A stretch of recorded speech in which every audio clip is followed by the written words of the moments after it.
regarder après minuit.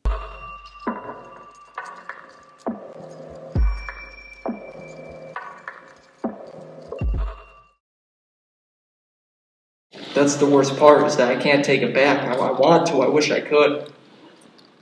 I would give my life in a heartbeat to Bianca if I could. And I can't.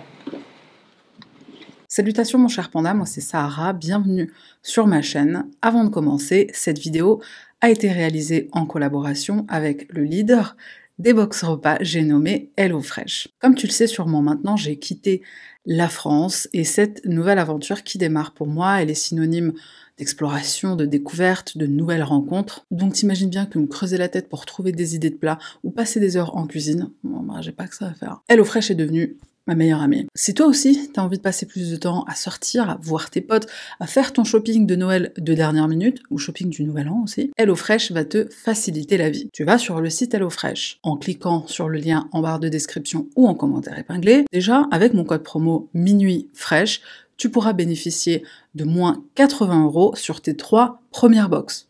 Déjà. Ensuite, tu sélectionnes le nombre de personnes dans ton foyer, tu sélectionnes le nombre de repas pour la semaine, tu choisis le type de recette que tu préfères, familial, végétarien, rapide et facile, etc. Chaque semaine, tu as environ une vingtaine de recettes différentes, tu choisis celles qui te font envie et ta box sera livrée chez toi. La box t'est livrée avec à l'intérieur des fiches recettes, fiches qui sont d'une simplicité, pas besoin d'être un pro ou une pro en cuisine, il suffit simplement de suivre les étapes, tu verras c'est super bien expliqué. Certains plats peuvent être préparés en 20 minutes seulement, les produits sont frais et de haute qualité, tu vas te régaler. Regarde ma tête quand je déguste.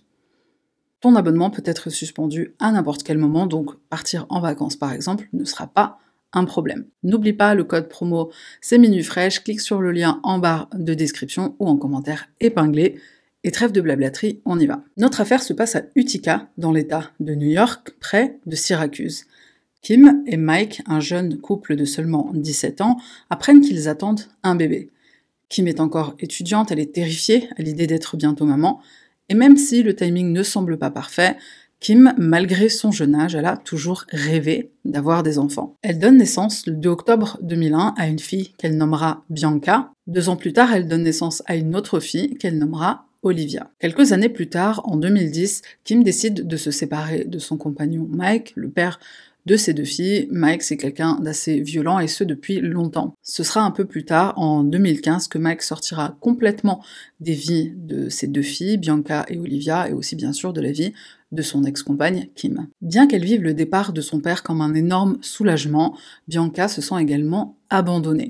Elle voit un psychologue pour la première fois à l'âge de 9 ans, tellement elle vit mal la séparation de ses parents. Commence alors pour elle une descente aux enfers sur le plan psychologique. Bianca entre à peine au collège que déjà elle souffre d'anxiété, elle qui pourtant était une enfant joyeuse et extravertie. Elle se renferme, elle devient timide, son cercle d'amis se rétrécit, et c'est à travers ses passions que Bianca aura un semblant de vie normale. Elle adore entre autres les mangas, les animés japonais et le cosplay, elle a plusieurs perruques de différentes couleurs, donc elle adore vraiment le cosplay. On sent chez Bianca une sorte de conflit interne, elle a ce côté de sa vie qui est très coloré, ses centres d'intérêt, les causes qu'elle défend. Elle a par exemple organisé une marche solidaire après la fusillade Parkland en Floride. Elle a volé la pancarte d'un de ses voisins qui était sur la pelouse, c'était une pancarte de soutien à Trump pendant sa campagne électorale. Et Bianca, elle a aussi ce côté sombre, entre guillemets, elle a une santé mentale très fragile. Et comme le dit sa mère Kim, les psychologues qu'elle a commencé à consulter dès l'âge de 9 ans, ils aident pas vraiment. C'est la raison pour laquelle Bianca décide qu'à l'université, elle étudiera la psychologie. Et d'ailleurs, son petit ami du lycée, il explique que Bianca, c'est la meilleure psy qu'il ait jamais eue, il pouvait tout lui raconter, elle était de très bons conseils. En plus d'être un soutien pour son petit ami, pour ses amis à l'école également, Bianca, elle est très présente au sein de sa famille, elle fait souvent du babysitting par exemple, et encore une fois, chez Bianca, on retrouve vraiment comme un conflit interne, une dualité en elle. Elle a ce côté très charmant, très attendrissant, très compatissant, et elle a aussi un côté très spontané, trop spontané, impulsive. Bianca, elle peut très bien se lever un matin, décider de se couper les cheveux et les teindre en bleu. Parfois, Bianca, elle ment sur certains aspects de sa vie, alors c'est jamais rien de bien méchant, c'est toujours des petits mensonges, mais encore une fois, c'est quelque chose qui qui révèlent une santé mentale fragile. Elle raconte par exemple à une connaissance du lycée qu'elle est juive alors qu'elle ne l'est pas. Elle dit être autiste alors qu'elle ne l'est pas. Elle dit avoir des origines asiatiques, ce qui est faux, elle a des origines italiennes. Avec son petit ami, elle va devenir très jalouse, très possessive, et il y a une raison à ça, on y vient tout de suite. Du jour au lendemain, Bianca coupe totalement les ponts avec lui. Elle le ghost, elle le bloque de partout, et ce comportement très impulsif, cette peur de l'abandon qui la terrifie et qui l'a poussée à rompre avec son petit copain plutôt que ce soit lui qui la quitte, ça va révéler plus tard que Bianca souffre d'un trouble de la personnalité. Elle est borderline, ou en français, trouble de la personnalité état limite. Pour dire deux mots rapidement sur ce trouble, je pense que c'est vraiment important, pas seulement pour comprendre Bianca, mais ça permet aussi de comprendre d'autres personnes, notamment Anu Singh. On se souvient, Anu Singh, c'est l'Australienne qui avait organisé une fête à son petit copain. Bon bah je te raconte pas, si t'as pas vu la vidéo, je te mets un lien et tu pourras regarder cette affaire, où il est question également du trouble de la personnalité état limite. D'après le manuel diagnostic thérapeutique, le trouble de la personnalité état limite se caractérise par une instabilité émotionnelle, une hypersensibilité, une impulsivité. Par exemple, les personnes qui en souffrent, elles peuvent un jour t'adorer, t'admirer, te mettre sur un piédestal, et le lendemain, elles peuvent te détester au plus haut point. C'est aussi des personnes qui ont une telle peur de l'abandon qu'elles sont prêtes à aller à des extrêmes pour ne pas rester dans leur solitude, extrêmes que je peux pas mentionner ici parce que j'ai peur d'être censurée, mais je pense que tu vois ce que je veux dire. On diagnostique à Bianca le trouble de la personnalité état limite en 2018, on lui diagnostique aussi le syndrome de stress post-traumatique. C'est devenu insupportable pour Bianca d'être à l'école, d'être à l'extérieur où les gros bruits vont provoquer chez elle une très forte anxiété. Elle ne sort quasiment plus de chez elle et sa mère Kim décide de l'inscrire dans un programme d'école à la maison. Et puisqu'elle ne sort plus, Bianca va trouver une échappatoire sur Internet. Elle est présente sur plusieurs plateformes, notamment Instagram. Contrairement à ce qui circule sur le net, Bianca n'est pas une influenceuse. Alors elle a 2000 abonnés, ça reste énorme, mais c'est pas la définition qu'on a en tête quand on pense influenceuse Instagram. Sur chacune des plateformes où elle est active, Bianca elle va se créer une personnalité différente, un pseudo différent, ST, Big TFO, OxyContin, Switchblade, Virgo Venus, j'en passe. Bianca est aussi présente sur le site 4chan. Alors, 4chan, comment te dire que, encore une fois, je me suis perdue dans mes recherches, j'ai suivi le lapin blanc dans son terrier, enfin terrier virtuel, mais terrier quand même. 4chan, on pourrait en faire une vidéo tellement c'était tellement intéressant et tellement choquant que j'ai perdu toute une demi-journée juste à faire des recherches annexes sur 4chan, 8chan, Wizardchan, enfin tous les chans. On va juste te dire quelques mots dessus, t'inquiète pas, je vais pas me perdre plus que ça, mais je pense que c'est important d'en parler. 4chan, c'est un forum sur lequel les gens peuvent poster de manière anonyme des photos, des images. Je pense que rien qu'avec cette phrase, t'as vite compris le genre de dérive qu'il peut y avoir sur un site comme celui-ci. Fun fact, mais c'est de 4chan que nous viennent les mimes, les mèmes ou les mimes. Je suis allée faire un tour, bien sûr un tour très rapide, mais un tour quand même. Alors le site est hyper vieux, on dirait les forums Hotmail à l'an 2000. Je mettrai en lien une vidéo de la chaîne Vice. Alors je sais pas si tu connais Vice, ils sont sur la télé et ils ont aussi une chaîne YouTube. Alors pour la chaîne télé, elle est disponible avec des sous-titres en français, je crois même doublage audio en français. C'est pas le cas pour la chaîne YouTube malheureusement. Mais cette vidéo, elle est vraiment, bon, pour les anglophones, du coup, franchement, à regarder parce qu'elle est juste, mais hyper intéressante. Du coup, si comme moi, t'es curieux ou curieuse et que tu veux en savoir plus sur 4chan, 8chan et tous les autres chans, eh ben, tu pourras regarder la vidéo. Je risque d'être censurée, hein, donc je vais pas en parler plus que nécessaire. C'est un site sur lequel il se passe des trucs, mais de psychopathes. Donc voilà, c'est tout ce qu'il faut savoir. Et bah, c'est ma transition vers les incels. Oui, parce que comme tu l'auras compris, sur 4chan, il y a beaucoup de incels. Alors, un incel, c'est quoi? Au cas où tu n'as jamais entendu ce mot, incel, bah, ça vient de la contraction de deux mots, in pour involontaire et cel pour célibataire. Donc c'est un célibataire involontaire. Pour un petit historique rapide que j'ai trouvé hyper intéressant, encore une fois, je me suis perdue, mais c'était hyper intéressant, parce que le terme incel, enfin le concept en lui-même, c'est quelque chose de tellement ouf, que l'histoire qui est derrière, elle est d'autant plus choquante. Le terme est né d'une étudiante canadienne, j'ai bien dit une, c'est une femme. C'est une femme qui est à l'origine du mot incel, qui au départ était invcel, donc on a enlevé le V. C'est très imagé ce que je viens de dire, sans m'en rendre compte. Mais du coup, ça paraît tellement logique. Tout ça, c'est parti d'un désir de cette jeune femme de vouloir discuter de son célibat. Elle crée un site internet, et de ce site, Elle crée une mailing list, donc une chaîne d'emails. Et le but pour les personnes qui faisaient partie de cette chaîne de discussion par email, bon, c'est des trucs qui se faisaient beaucoup à l'époque, le but c'était tout simplement pour les participants de parler de leur célibat, de parler du fait qu'ils n'avaient jamais ou pas eu de rapport intime depuis très longtemps. En l'an 2000, notre étudiante canadienne, elle lâche le bébé, elle le refile à quelqu'un d'autre, et c'est là que les problèmes commencent. Elle dira plus tard elle-même que c'est un peu comme quand un scientifique fait une découverte, et que cette découverte, elle sera ensuite utilisée par d'autres personnes pour créer des armes de guerre, par exemple. Les sites internet autour du célibat commencent à naître un peu partout, à droite, à gauche. Les utilisateurs deviennent de moins en moins des hommes et des femmes, pour ne devenir quasiment que des hommes, jusqu'à être totalement exclusif aux hommes. Les idéologies, elles deviennent extrêmes, racisme, misogynie, on s'apitoie beaucoup sur son sort, et bien sûr on blâme les femmes de notre désarroi de mecs qui n'arrivent pas à trouver de nana. D'après plusieurs études, les incels sont majoritairement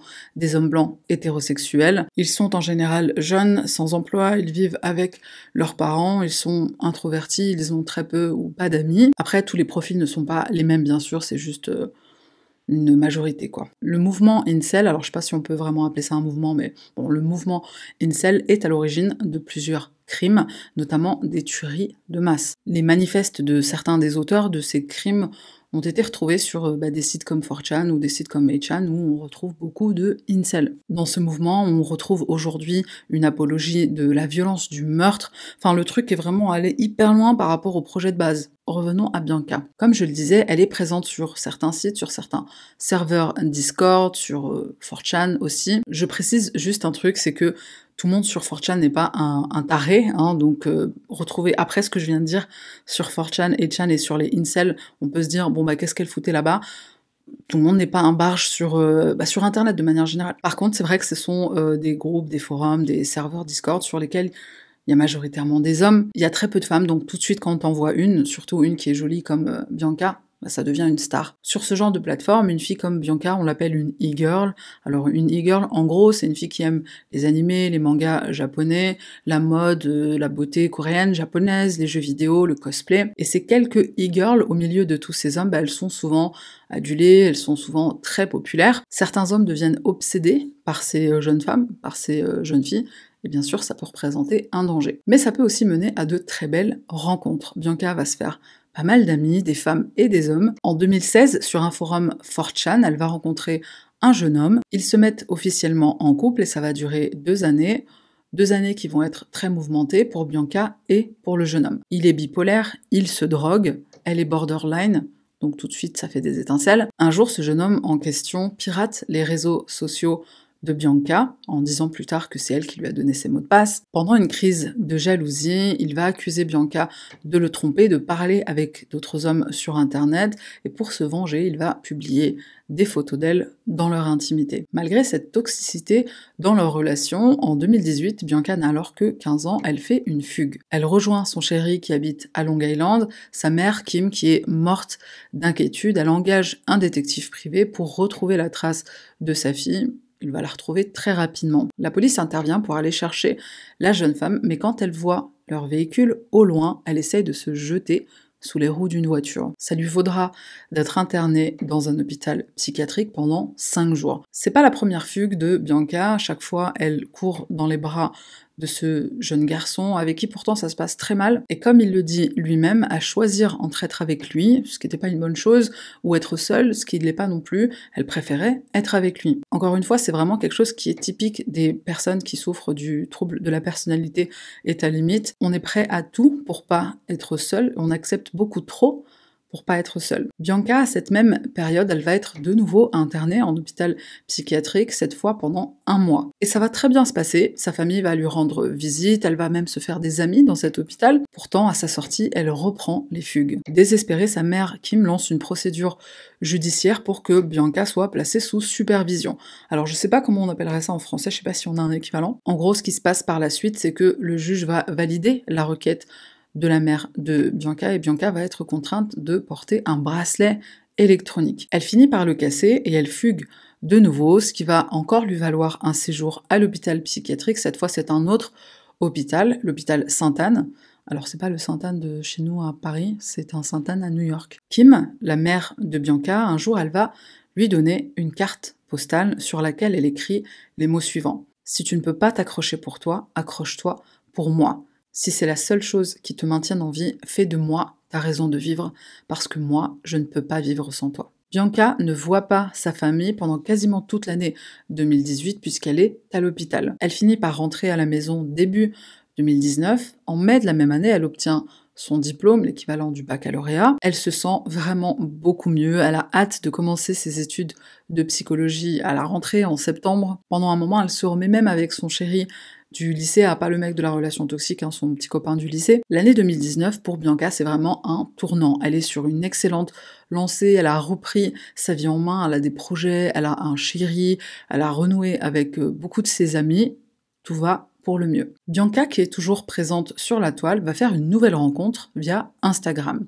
Brandon Clark. Comme Bianca, il aime les animés, les mangas japonais, il est fan de Pokémon, il adore les jeux vidéo, enfin c'est aussi un geek quoi. Comme Bianca, il a ce côté timide, introverti, il est très poli et bien éduqué d'après son meilleur ami d'enfance, et comme Bianca, il a une vie difficile. Quand Brandon a 12 ans, son père commence à frapper sa femme, donc la mère de Brandon. Il est convaincu qu'elle le trompe, armé d'un couteau, il la tient en otage pendant une dizaine d'heures. La police intervient, voici une photo.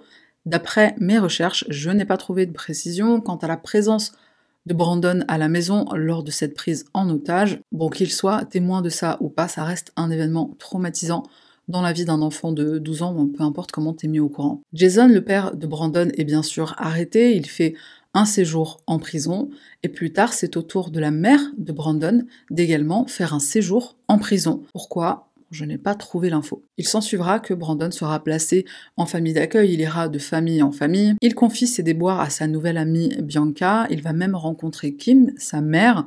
Elle va le trouver tout à fait charmant, courtois, gentil, enfin c'est ce que dit de lui son meilleur ami. Un soir, Bianca demande la permission d'aller à un concert seule, enfin pas seule, mais en tout cas sans supervision parentale, et ce serait la première fois. Elle sera accompagnée par Brandon, donc sa mère Kim, elle accepte, elle sent sa fille en bonne compagnie, bon c'est un ami que maintenant elle connaît, donc elle autorise sa fille à aller à ce concert avec son ami. Alors, petite pause. D'après plusieurs sources, Bianca, quand elle parle de Brandon à son entourage, à sa famille, à ses amis, elle parle de Brandon comme étant un ami. Pour Brandon, c'est pas la même chose. Brandon, il dit que Bianca est sa petite amie, que c'est sa chérie. Une semaine seulement après l'avoir rencontrée, il se fait un tatouage sur le mollet d'une balançoire, puisque Bianca adore les balançoires, et quelques temps plus tard, il se fait un deuxième tatouage, cette fois de la grande ours, puisque Bianca adore les étoiles. Donc Brandon, il est clairement dans cette relation amoureuse avec Bianca. D'ailleurs, il est obsédé par elle. Bianca le sait, elle lui envoie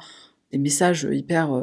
enfin, tu comprends qu'il est obsédé par cette jeune femme. Bianca, de son côté, elle ne cherche pas de relation, en tout cas pas avec Brandon. Et donc, c'est en tant qu'amie qu'ils se rendent à un concert le soir du 13 juillet 2019. C'est un concert de la chanteuse Nicole Dollenganger qui a lieu dans le Queens, à New York. Sur place, ils vont retrouver un autre ami qui s'appelle Alex. Et alors d'après mes trouvailles, ce soir-là, c'est la première fois que Brandon et Bianca rencontrent en personne Alex. Donc ils le connaissent d'avant, mais que virtuellement sur internet, quoi.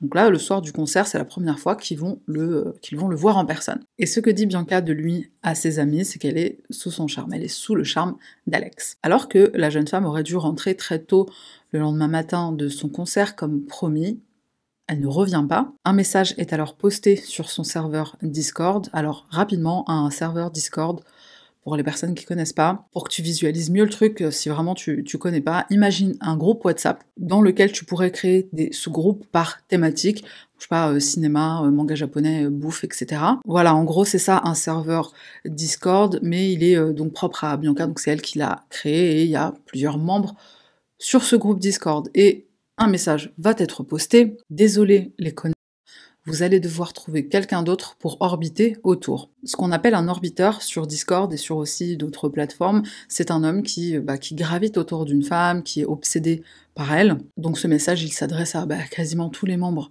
du serveur Discord de Bianca. Ce message est accompagné d'une photo. Sur cette photo, on voit Bianca, la gorge tranchée et le visage couvert de sang. Les membres du serveur Discord, ils vont avoir des réactions différentes. Il y en a qui vont dire bon c'est un fake, il y en a qui bloquent et qui essaient de comprendre ce qui se passe, qui comprennent pas ce qu'ils sont en train de regarder. Il y en a un qui demande elle vient d'où cette photo, et la personne qui l'a postée lui répond de ma voiture putain. Je nique Bianca abruti.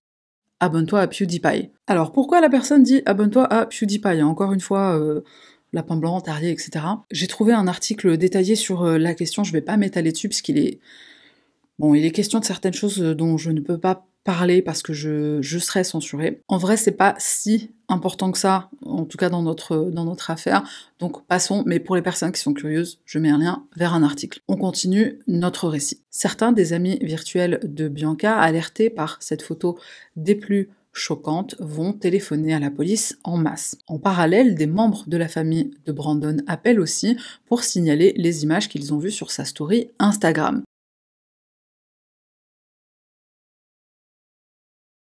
Il y a certains éléments de la story que, bien sûr, je ne montre pas, mais notamment un bras qui est couvert de sang. Ce bras appartient visiblement à une femme, et il y a une autre photo où on voit cette fois la main de Brandon qui est couverte de sang. On voit une bâche verte sous laquelle se trouve visiblement une personne, et sont écrits les mots « Désolé, Bianca ». Le profil Instagram de Brandon est modifié, on y trouve sa date de naissance, mais maintenant on y trouve aussi sa date de décès, le 14 juillet 2019, le jour où les photos elles sont postées en story. Plus tard, on apprendra que pendant la nuit du 13 au 14 juillet, Brandon a envoyé un SMS à sa mère, SMS dans lequel il lui dit « Je t'aime maman, pardon ». Il envoie également un SMS à sa tante, alors je crois que c'est parce qu'il habitait chez elle, donc il lui dit « Mon testament est dans le tiroir ». La police est envoyée pour une intervention à 7h30 environ. Ils ont reçu un appel de Brandon. Dans cet appel, Brandon explique avoir commis un meurtre-suicide.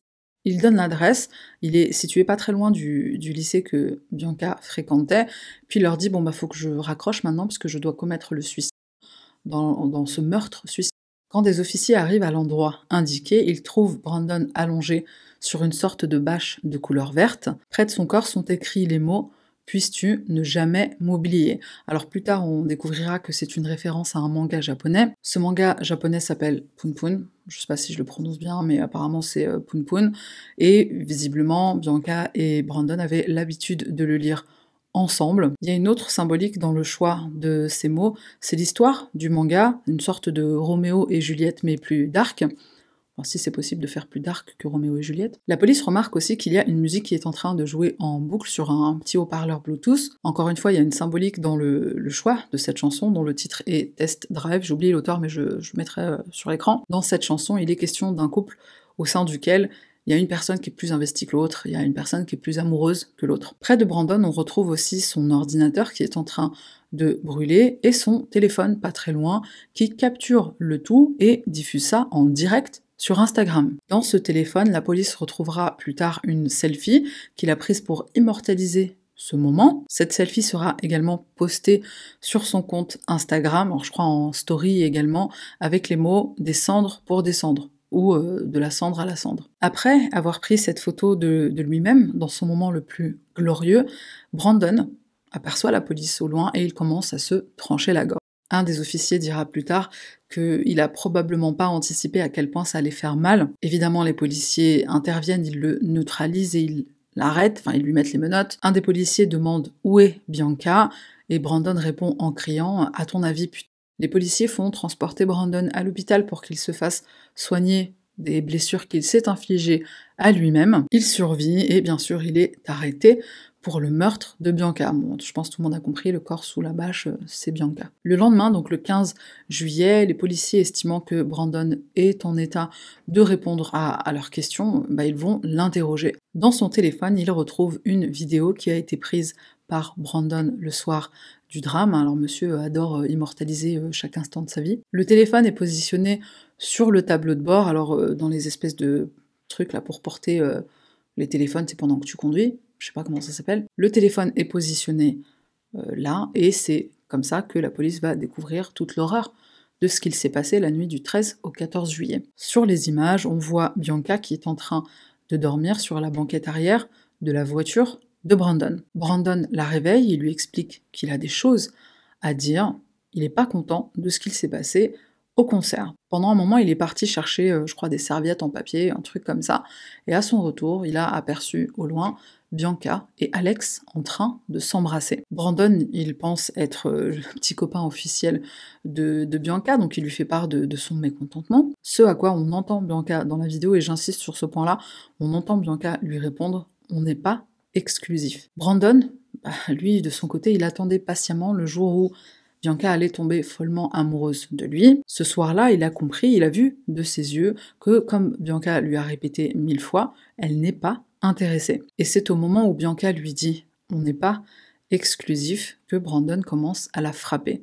Bianca tente de s'échapper, elle essaye d'ouvrir la porte. Cette fois-ci, Brandon la poignarde en criant « pourquoi tu me fais faire ça ?» Il prend ensuite son téléphone portable et il filme les derniers instants de Bianca, il la filme en train de rendre son dernier souffle. Une question qui s'est posée, alors personnellement j'ai pas compris pourquoi, parce que ça me paraissait vraiment logique, mais une question qui s'est posée, c'est celle de la préméditation. Est-ce que ce meurtre a été préparé, prémédité? Le fait qu'il ait apporté avec lui dans sa voiture un couteau, clairement c'est que oui. Après ça reste les États-Unis, est-ce que c'est normal d'avoir un couteau dans sa voiture? De toute façon, pour Brandon, ce meurtre était clairement prémédité. En dehors du couteau qu'il a soigneusement pris soin de soigneusement ramener avec lui dans sa voiture le soir du concert, il y a d'autres éléments qui penchent en faveur de la préméditation et notamment une checklist. Cette checklist, dans son téléphone, c'était tous les trucs qu'il avait l'intention de faire le jour J, poster les photos sur Instagram, le choix de la musique, changer sa biographie Instagram pour ajouter sa propre date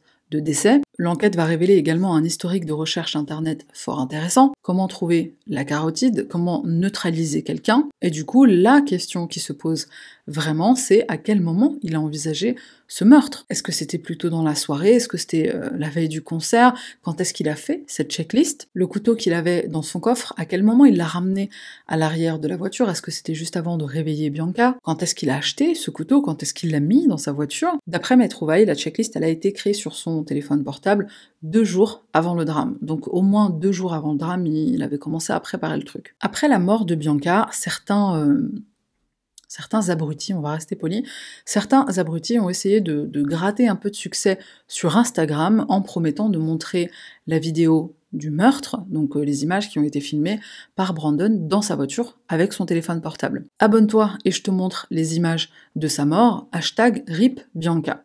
Le hashtag existait vraiment, c'est pas moi qui dis ça. Toutes ces promesses, évidemment, étaient fausses. Personne n'a accès à cette vidéo, à part à la justice, la police. Par contre, la photo qui a été postée sur le Discord, elle a fait le tour du monde. Il y a une personne qui est allée sur le compte Facebook de la mère de Bianca, Kim. Cette personne a posté en commentaire d'une photo de Kim, la photo de Bianca, où son visage est couvert de sang et sa gorge est trempée. Sur le compte de sa mère, la personne a posté ça sur le compte de sa mère. Cette même photo, elle est envoyée au beau-père de Bianca. Par contre, cette fois, avec un petit coup de Photoshop, on a rajouté un chapeau à Bianca. Alors pas pour cacher, on lui a rajouté un chapeau sur la tête. La photo, elle a été envoyée à presque tous les membres de la famille de Bianca. Sa sœur, Olivia, elle a été tellement traumatisée de découvrir cette photo de sa grande sœur, qu'elle n'a pas touché à ses réseaux sociaux pendant très longtemps. Dans un souci de fidélité à l'histoire, je me dois de mettre en lumière quelque chose qui a été dit par les enquêteurs, quelque chose qui a été révélé par les enquêteurs. Bon, je l'ai déjà dit, plus ou moins, mais je vais préciser. Un peu comme dans l'affaire Alex Roda, où beaucoup d'entre vous, dans les commentaires, ont pris parti, entre guillemets, pour Matt Mason, son tueur, et bien ici, certains ont blâmé Bianca pour ce qui lui est arrivé. Je le rappelle, Bianca, pour tout son entourage, pour tous ses amis, pour tous les membres de sa famille, Brandon est un ami. Les enquêteurs, en fouillant dans les téléphones de Brandon et Bianca, ils confirment qu'entre eux, c'était plus que de l'amitié. Ils avaient bien une relation intime, mais Bianca ne voulait pas être exclusive, c'est un truc qui se dit aux États-Unis, je sais pas si on dit ça en français, mais en gros, voilà, on sort ensemble, mais on n'est pas ensemble, et je peux aller voir ailleurs, et tu peux aller voir ailleurs. Dans la vidéo qui est prise dans la voiture, c'est ce qu'on entend Bianca dire à Brandon, elle lui dit « on n'est pas exclusif, et puis de toute façon on n'est pas ensemble ». Donc oui, Bianca par moments, elle fricotait un peu avec Brandon, sans vouloir que ça aille plus loin que ça. Elle lui a répété ne pas vouloir être en couple, et voilà, je sais pas, quand tu dis à un mec « voici les termes de ce que je veux qu'il se passe entre nous », soit t'acceptes pas. Donc comment on peut blâmer Bianca d'avoir été assassinée? Il y a des personnes qui ont dit ouais, elle le menait par le bout du nez et tout, c'est pas cool ce qu'elle lui a fait. Ouais, mais ça justifie pas qu'il lui tranche la gorge. Une autre chose qui a été reprochée à Bianca par certains internautes, c'est le fait, c'est marrant parce que c'est des internautes qui disent ça, mais bref, on lui reproche le fait d'avoir rencontré quelqu'un sur Internet. Les gens sur Internet, c'est des fous. Alors je suis désolée, mais je ne suis pas d'accord avec ça. Comme le dit si bien Kim, sa mère, aujourd'hui c'est comme ça que les gens se rencontrent. Si Bianca avait été tuée par un collègue de travail, est-ce qu'on aurait dit pourquoi elle avait un travail, pourquoi elle travaillait? Non. Aujourd'hui, ça s'est tellement démocratisé de rencontrer quelqu'un en ligne, que ce soit via Tinder, via Bumble ou via un forum sur lequel tu parles avec des gens qui ont les mêmes centres d'intérêt que toi. Tu peux rencontrer quelqu'un qui est malade et quelqu'un qui va te tuer n'importe où. Ça peut être au travail, ça peut être un voisin, ça peut être ta famille. Donc voilà. Brandon va plaider coupable du meurtre de Bianca. Il n'y a donc pas de procès. La mère de Brandon, qui s'appelle Michelle, elle dira que son fils est sincèrement désolé de ce qu'il a fait. S'il a plaidé coupable, c'est justement pour éviter un procès et éviter à la famille de Bianca de revivre les événements, de regarder notamment la vidéo du meurtre. Brandon, en effet, il s'excuse auprès de la famille de Bianca et de tous ceux qui l'aimaient. Dire pardon ne suffit pas, ça n'effacera pas ce que j'ai fait, dit-il. Par contre, il y a d'autres personnes qui pensent que la simple et bonne raison pour laquelle il n'a pas voulu aller au procès, c'est parce qu'il savait que le jury allait le terminer. Cette vidéo, elle l'incrimine totalement, donc il y avait zéro chance pour lui que ça se passe bien au procès. Il valait mieux qu'il trouve un accord avec le procureur, et c'est ce qu'il a fait. Kim, la mère de Bianca, elle dit que certains parents lui demandent quel conseil elle aurait à donner, elle répond qu'elle n'en a pas. Elle a rencontré Brandon, il lui a semblé être quelqu'un de normal, quelqu'un de bien même. Elle s'est sentie en totale confiance, et sa propre famille, la famille de Brandon, ils sont choqués de ce qu'il est devenu, de ce qu'il a fait. Si eux-mêmes n'ont pas vu le truc venir, comment est-ce qu'elle aurait pu? Plus tard, Brandon va essayer de retirer son plaidoyer. Il revient sur sa décision en disant que son avocat a fait pression sur lui, il va faire que descendre son avocat, en gros c'est de sa faute, il va aussi dire qu'il ne lui a jamais rendu visite, qu'il n'est jamais venu le voir. Soi-disant, il ne lui aurait pas expliqué vraiment la justice, comment ça marche et tout. Ne connaissant rien de la justice, Brandon aurait donc accepté, mais aujourd'hui, il a changé d'avis. Le juge refuse le changement de plaidoyer, et ce pour plusieurs raisons. Premièrement, l'avocat va démentir, et avec des preuves. Il a rendu visite à son client, évidemment à plusieurs reprises, passant parfois jusqu'à 5 heures, 6 heures avec lui, et il a même insisté auprès de son client pour qu'il plaide non coupable. Il voulait qu'il tente sa chance au procès. C'est Brandon qui a insisté.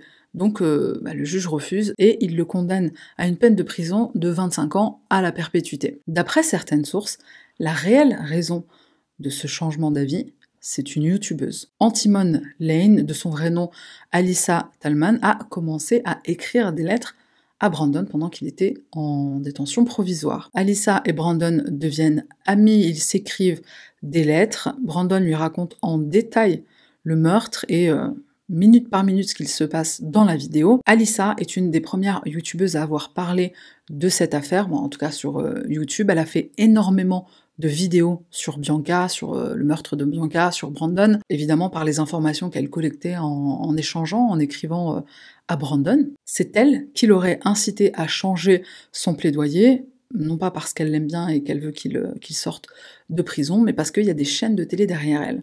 Alors, je m'explique. Il y a plusieurs chaînes de télévision aux États-Unis qui ont sauté sur l'affaire, qui ont voulu en faire un documentaire, et qui dit documentaire dit vaut mieux qu'il y ait un procès pour qu'on ait le plus d'informations possible. Pour conclure, je voudrais revenir sur une chose qui a été beaucoup dite à propos de Brandon, c'est le fait qu'il était extrêmement gentil, poli, courtois, timide, réservé. Personne n'a rien vu venir. Encore une fois, l'habit ne fait pas le moine, voilà, on va le dire comme ça. Personne n'a vu ce qu'ils appellent des red flags, des signes avant-coureurs.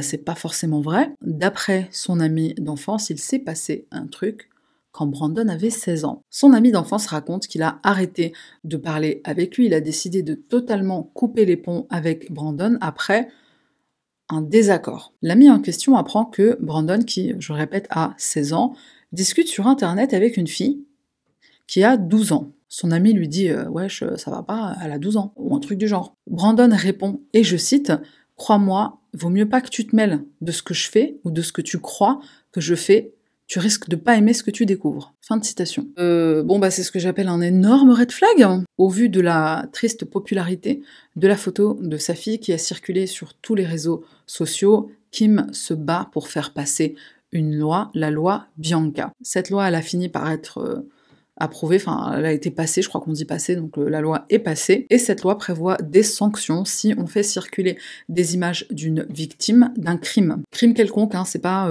uniquement meurtre, mais voilà, une personne qui est victime d'un crime, on n'a pas le droit, enfin on peut être sanctionné si on fait circuler des photos. Cette loi, elle vise principalement les réseaux sociaux, notamment la plateforme Instagram, qui s'en est pris plein la gueule pendant cette affaire, puisqu'ils ont mis énormément de temps à enlever la photo. La loi Bianca, elle prévoit aussi d'autres choses, et notamment le pouvoir qu'a un parent peut avoir maintenant de supprimer les photos de son enfant mineur sur les réseaux sociaux, surtout si, comme c'était le cas ici, ce sont des photos de ton enfant qui vient de se faire assassiner. C'est vrai que les réseaux sociaux, c'est quelque chose d'assez récent dans l'histoire de l'humanité, on apprend encore de nos erreurs. Après ça, je sais pas, ça me paraissait tellement logique, je sais pas pourquoi personne n'a pensé avant. On arrive à la fin de cette vidéo, merci aux personnes qui sont encore là, vous êtes les meilleurs. Merci encore aux sponsors de cette vidéo, HelloFresh.